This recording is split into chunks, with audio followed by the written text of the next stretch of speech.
কি বন্ধুরা, কেমন আছেন সবাই? আশা করি ভালো আছেন। ছোট্ট বন্ধুরা, কেমন আছো? ভালো তো? আজ অনেক দিন পর আবারও নিয়ে এসেছি জাতকের গল্প। শুনতে থাকো। প্রাচীনকালে বারাণসীরাজ ব্রহ্মদত্তের সময় একটি গ্রামে এক ভণ্ড সাধু বাস করত।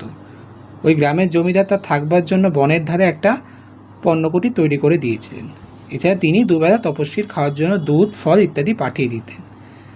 জমিদার ধারণা হয়েছে ওই তপস্বী অত্যন্ত সৎ, তাই তিনি একদিন 100টি স্বর্ণ মুদ্রা ওই কুটিরে মেঝেতে পুঁতে রেখে তপস্বীকে বললেন, প্রভু, ডাকাতের ভয়ে আমি এখানে কিছু স্বর্ণ মুদ্রা রেখে গেলাম, অনুগ্রহ করে এদিকে একটু নজর রাখবেন।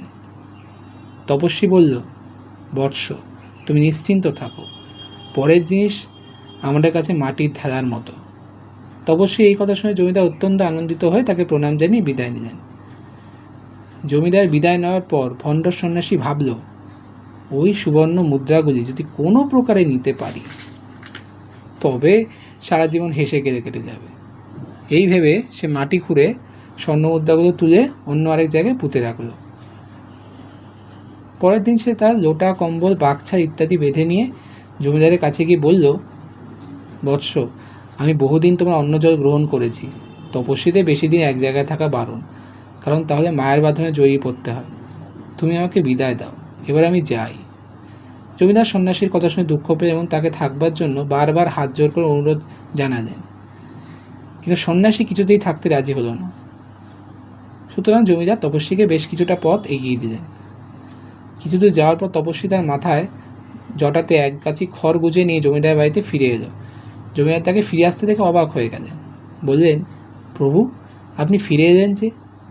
সন্ন্যাসী বললেন, বৎস, তোমার চালের এক গাছি খড় আমার জটা আটকে গেছিল, খেয়াল করিনি, সেটা ফেরত দিতে এলাম।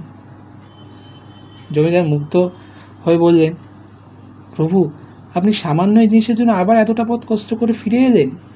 ফেলে দিতে তো পারতেন।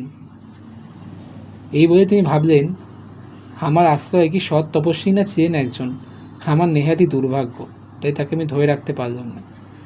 এরপর তপস্বী আবার জমিদারের কাছে বিদায় নিয়ে অন্য গ্রামের উদ্দেশ্যে রওনা হলো। এদিকে বোধিসত্ত্ব বিভিন্ন গ্রামে জিনিস ফেরি করতে করতে সেদিন ওই গ্রামে এসে পৌঁছেছিলেন। কথায় কথায় গ্রামের লোকদের কাছে ওই সন্ন্যাসীর অপূর্ব ত্যাগের কথা শুনে তার মনে সন্দেহ হলো। তিনি ওই গ্রামের জমিদারের সঙ্গে দেখা করে জিজ্ঞাসা করলেন, মশাই, আপনি কি এই সন্ন্যাসীর কাছে কোনো কিছু গচ্ছিত রেখেছিলেন?